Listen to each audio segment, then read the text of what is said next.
Welcome to the VoiceMe Podcast, information and advice on the world of voiceover presented by voiceme.co.za, the South African search directory for voice artists and related services. I'm Andrew Sutherland, founder of VoiceMe, and today we're stepping into a perspective that voice artists don't often get to hear: the clients. Have you ever finished an audition or a session thinking, did I really give them what they wanted? Maybe you nailed every syllable, every inflection, but then the client says, can you make it warmer? Or give it more punch?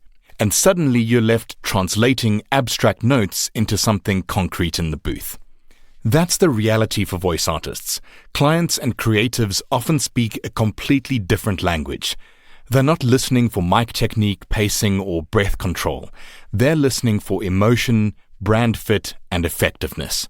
And unless you understand what they really mean, you'll spend half your energy guessing instead of performing. So in this episode, we're unpacking the client's POV, what they really hear. We'll explore why their notes sound vague, what clients truly care about, how to translate direction into action, and how to build better communication so you become not just a voice, but a trusted partner.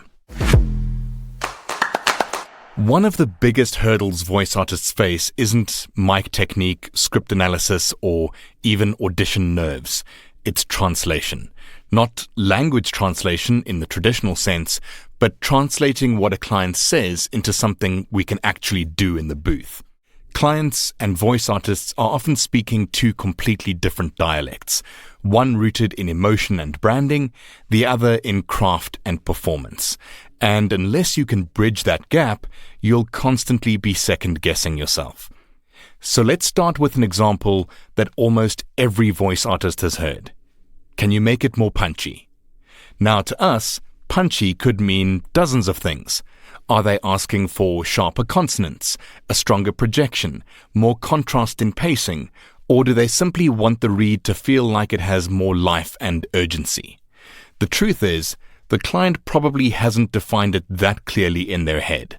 They just know what they heard the first time didn't quite jump off the page. Here's another common one. We'd like it warmer. Now, technically, warmth could be about vocal tone, deeper resonance, less brightness in the top end, a softer attack on words. But 9 times out of 10, the client doesn't only mean, please adjust your tone. They mean, sound friendlier. Make me feel safe, welcomed, or cared for. Warmth, to them, is about the emotion it conveys to the audience. Then there's the dreaded, less announcery. This one gets thrown around so much it's become almost a cliche. What clients usually mean here is, don't sell at me, talk to me. They want conversational, natural, human, not the booming radio style that was popular in the past. But because the word announcer is such a broad term, it often leaves voice artists scratching their heads. Does that mean slower, quieter, looser articulation? In reality, it's shorthand for strip away the polish and let me hear the real person behind the performance. So why does this language gap exist? Because clients are usually not voice artists. They're brand managers, creative directors, or marketing interns that are put in charge of a campaign. Their expertise lies in product positioning, visual aesthetics, and goals, not in vocal performance. So when they give direction, they're reaching for metaphors and gut feelings rather than technical instructions. They don't say, could you lower your pitch by a semitone and add a breathy onset? They say, can you make it sound more relaxed, like a Sunday morning coffee chat? And honestly, that's fair. Think about it this way. When you describe your car to a mechanic, you don't usually say, I believe the alternator belt tension is inconsistent. You say, it makes a funny squeaking sound when I start it up.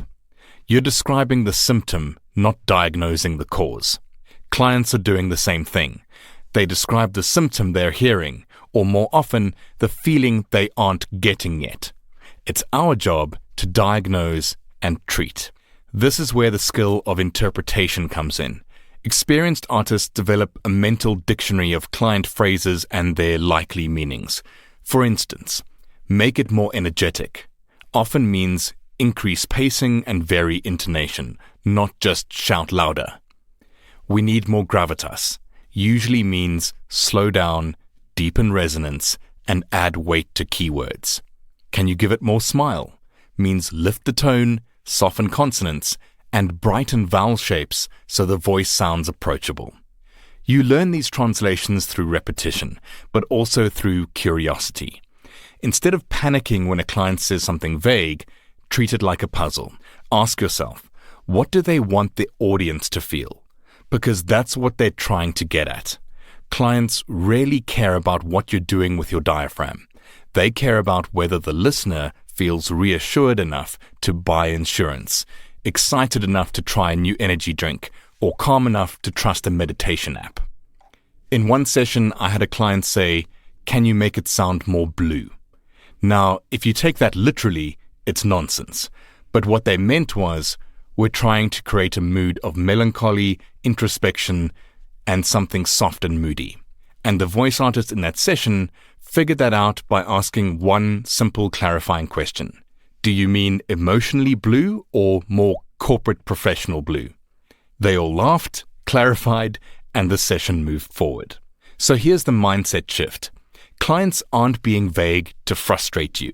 They're doing their best to describe a feeling in non-technical language. It's not wrong, it's just different. And once you learn to speak client, your sessions will become smoother, faster, and far less stressful. The real pros are not just skilled performers, they're also translators. They'll take more punchy and turn it into a crisp, dynamic read. They'll take less announcery and turn it into conversational authenticity. They take warmer and turn it into a tone that makes the audience lean in. In other words, the language gap is not a barrier, it's an opportunity. An opportunity to demonstrate empathy, adaptability, and expertise. The voice artists who master this translation skill are the ones clients return to because they make the whole process easier. And as I've said many times before, when you make a client's life easier, you become more than just a voice. You become indispensable. So when you're in the booth, it's easy to obsess over things that matter deeply to you as a voice artist. Mic placement, room tone, mouth noise, or whether your sibilance is sitting just right. These are professional instincts, and they're important. But here's the catch.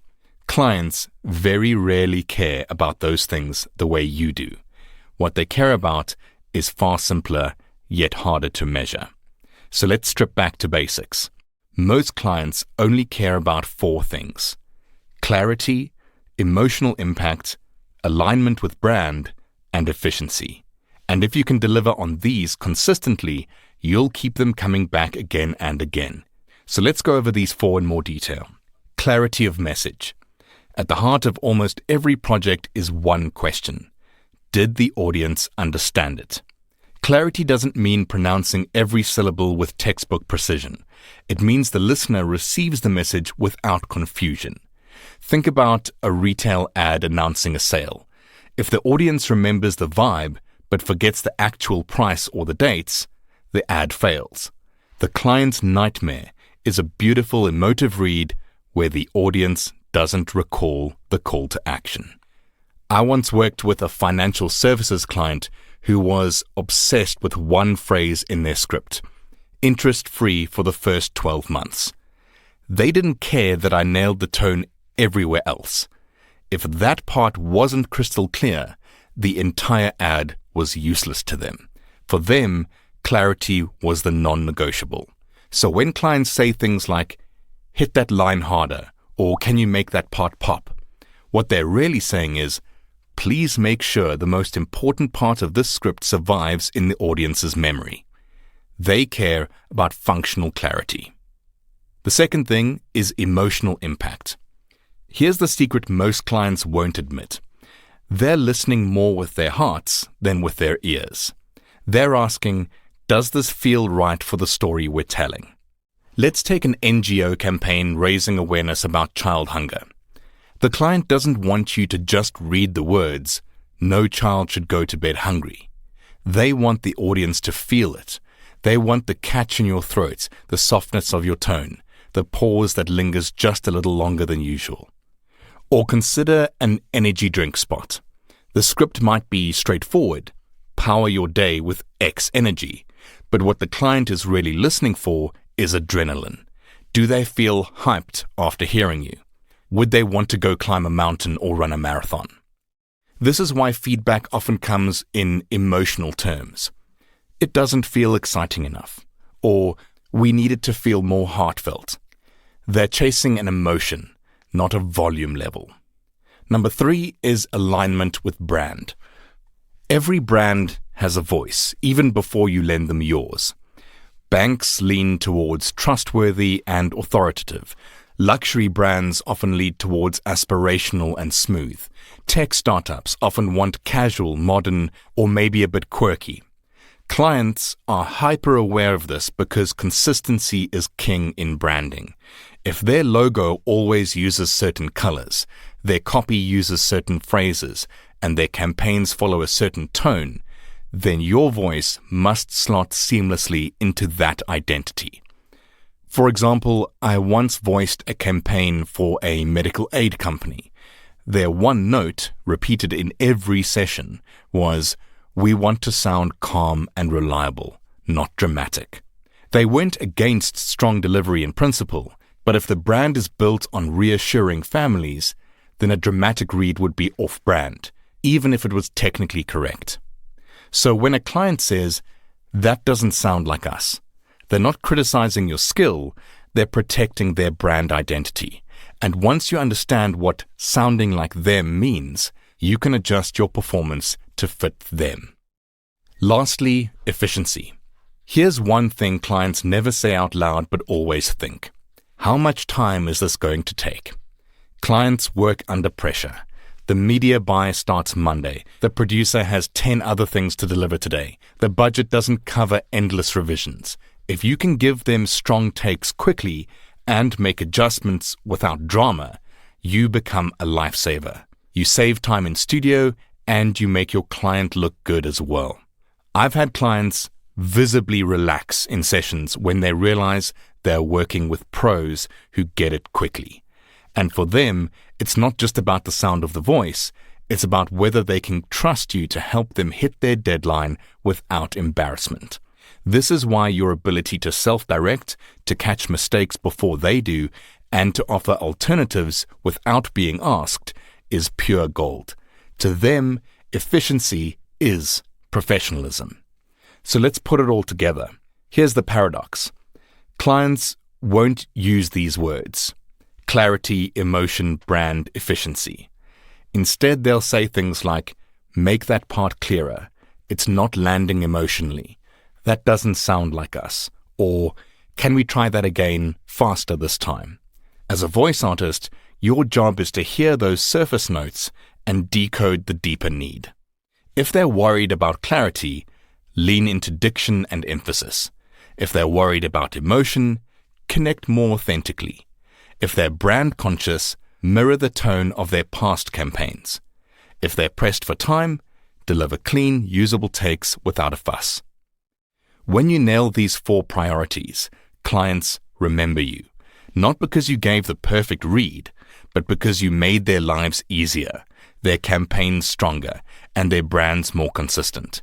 And in the end, that's what they care about most. So let's talk about translating client notes into action. You've probably heard the note, "Make it more energetic," or "Can you sound warmer?" or the ever-popular, "That's good, but can you give us something different?" This is where many voice artists freeze because the instruction feels abstract. You can't simply flick a switch labeled warmer or energetic. Instead, you have to act as an interpreter. And the quicker you can decode the note and turn it into something tangible in your performance, the smoother the session becomes, for you and for them. So the first tool in your kit is a simple but powerful one. Ask smart, clarifying questions. Not defensive ones, not challenging ones, but clarifying ones. If a client says, "Can you make it faster?" you can ask, "Do you mean quicker pacing or more energetic in tone?" Would you like me to trim pauses or just bring up the tempo? This does two things. First, it narrows down what they actually mean.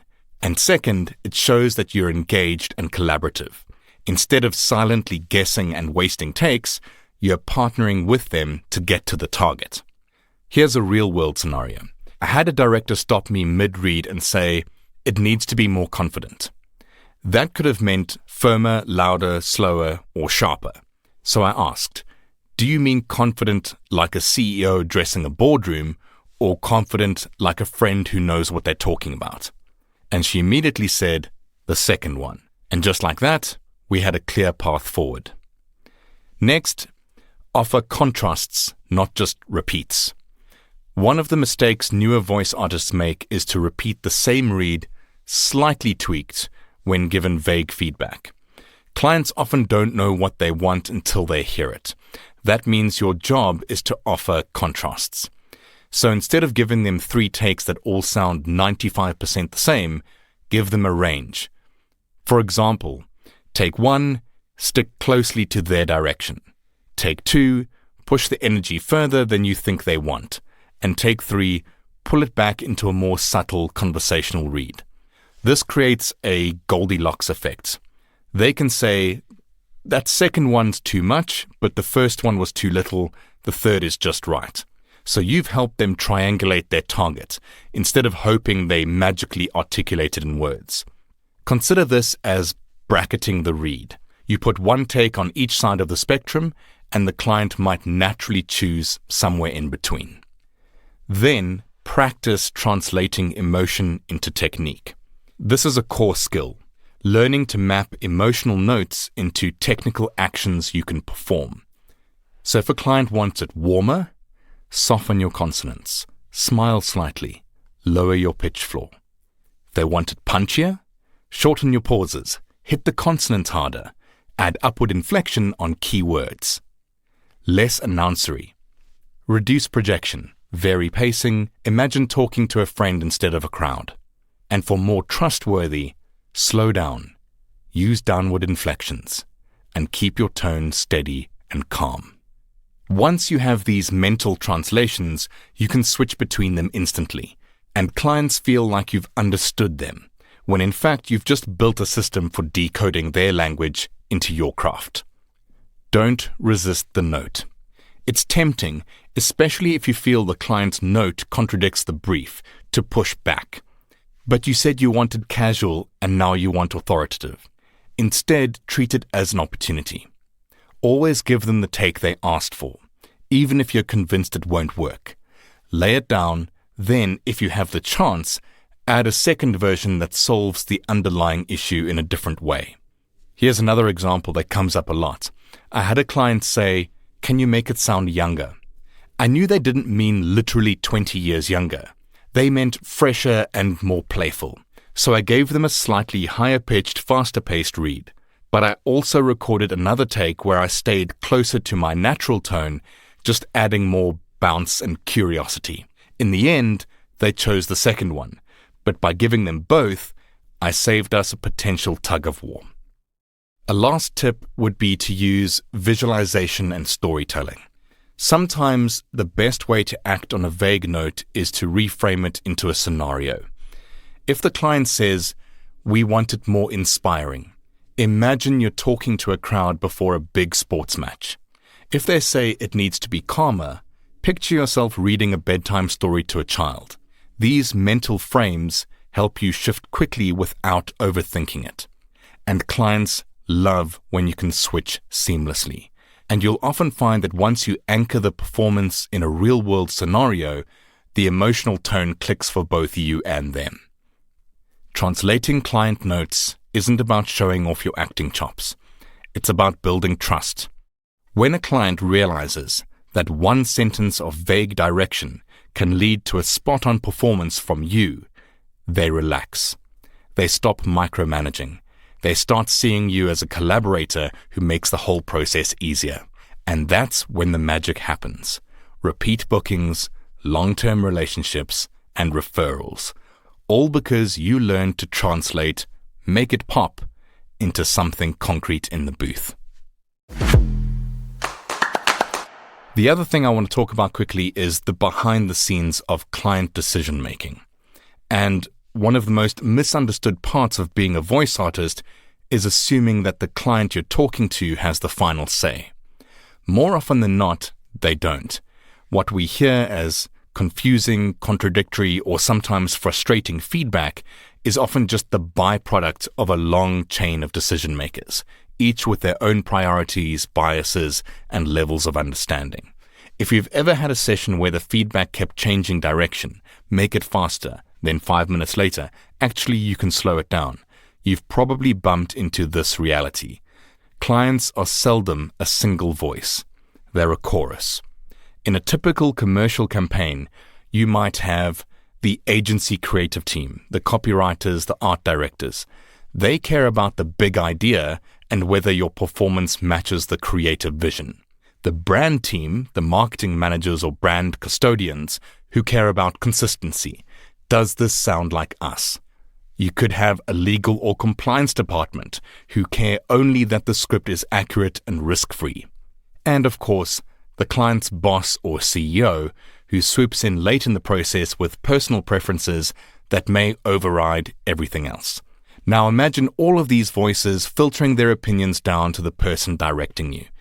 It's no wonder the notes sometimes contradict themselves. So here's another real-world scenario. You're recording a banking ad. The creative director tells you, "We want it light and friendly, not too formal." Half an hour later, a brand manager chimes in, "Can we make it sound more authoritative?" You've just been handed two directions that don't comfortably live in the same read. What's happening is the creative director is thinking about audience engagement. They want warmth. The brand manager is thinking about trust and authority. They want gravitas. Neither of them is wrong, but they're pulling in different directions. The result is confusion in the booth. Unless you understand that this isn't about you doing something wrong. It's about them navigating competing priorities. So handle it gracefully. Step 1 is empathy. Remember, your client contact is probably under pressure too. They're not only trying to get the best read from you, but they're also juggling their boss's opinions, the brand book, and a looming deadline. If their notes feel erratic, it's usually stress, not incompetence. Step 2 is flexibility. Instead of resisting contradictory notes, record multiple takes. Here's one version that leans friendly and another that leans authoritative. This gives them options to take back to their team and saves you re-recording later. Step 3 is the most important, diplomacy. Avoid comments like, "But earlier you said," which can sound resistant. Instead, reframe.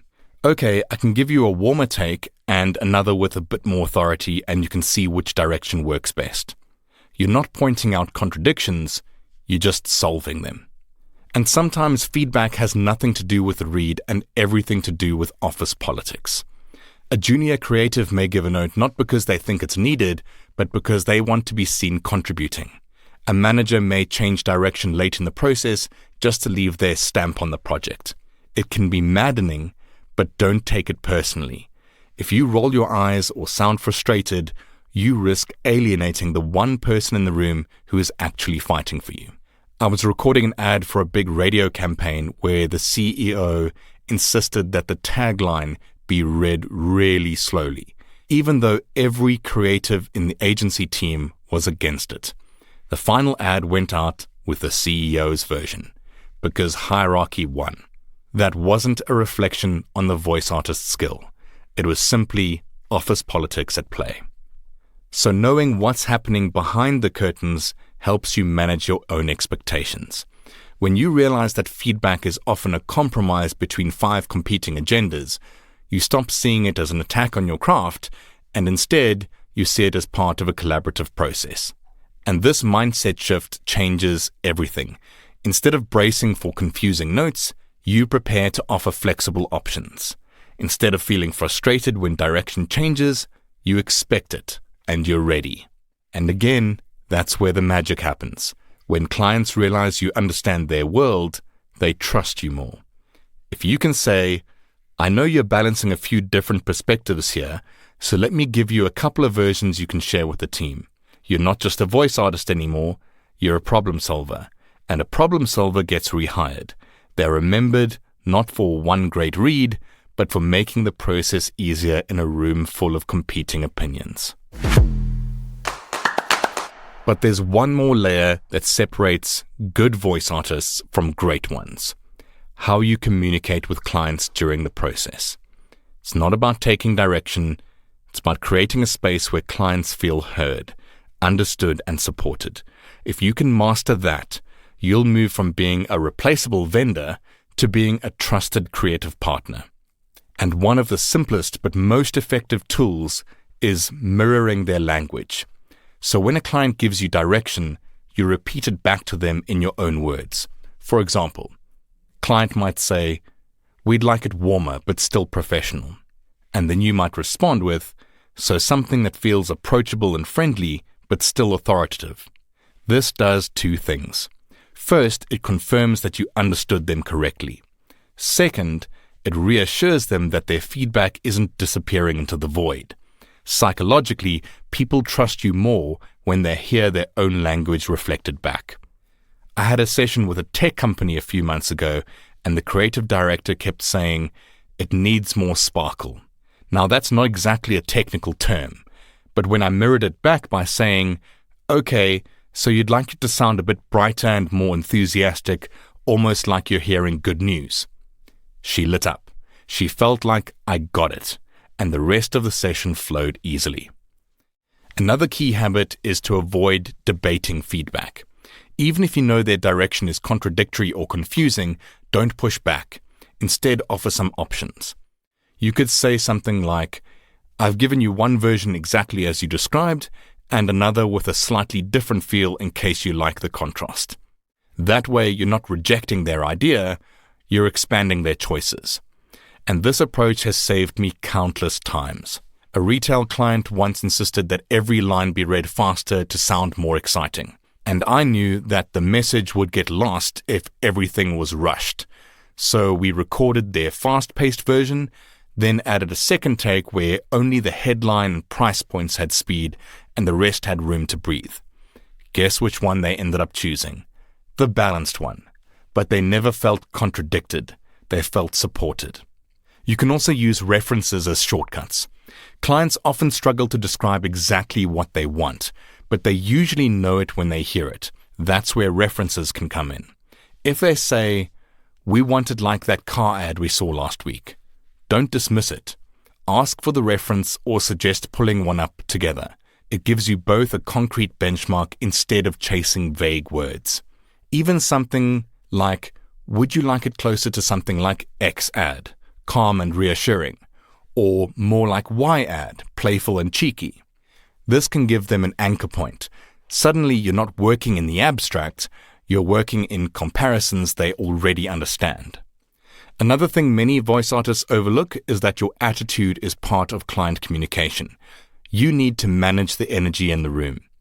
If you look or sound frustrated, sigh when they ask for another take, or act defensive, the energy shifts instantly. Clients might not say anything, but they'll file it away under difficult to work with. Instead, project calm and positivity. Phrases like, "Sure, let's try that," or "I can give you 2 quick variations on that line." Set a collaborative tone. Even if the note feels strange, your willingness keeps the room relaxed. And remember, many clients feel nervous in sessions too. They worry about making the wrong call in front of their bosses. If you're the steady one who keeps things professional and light, you make them look good, and people remember that. Also try to preempt problems.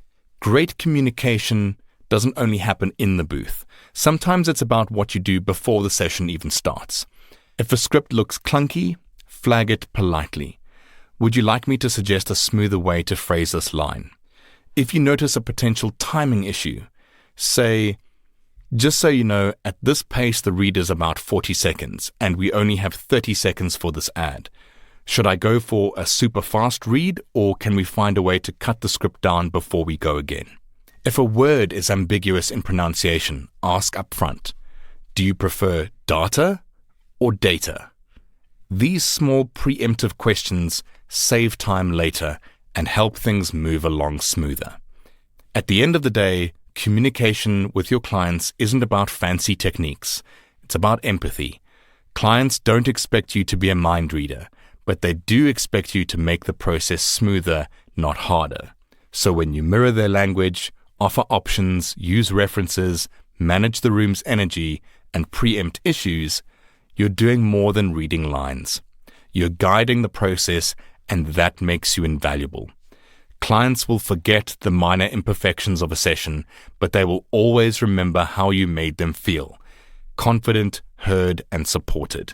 And if you can deliver that, the relationship goes far beyond a single job. It becomes the foundation for repeat work and long-term trust. And that's all for this week's episode. If you have any questions, please feel free to reach out to me and my support team at support@voiceme.co.za. Leave a comment here or give me a call on 0861 VoiceMe. That's 0861 864 2363 if you're in South Africa. And to sign up for a VoiceMe profile, register from the homepage at voiceme.co.za. You can also like, follow, and engage with VoiceMe and each other on @VoiceMeSA on all social networks. If you like this episode, please like, share, subscribe, turn on automatic downloads, or click the bell icon so you don't miss the next one. I'm Andrew Sutherland, and that's it from me here at VoiceMe for this week. Cheers for now.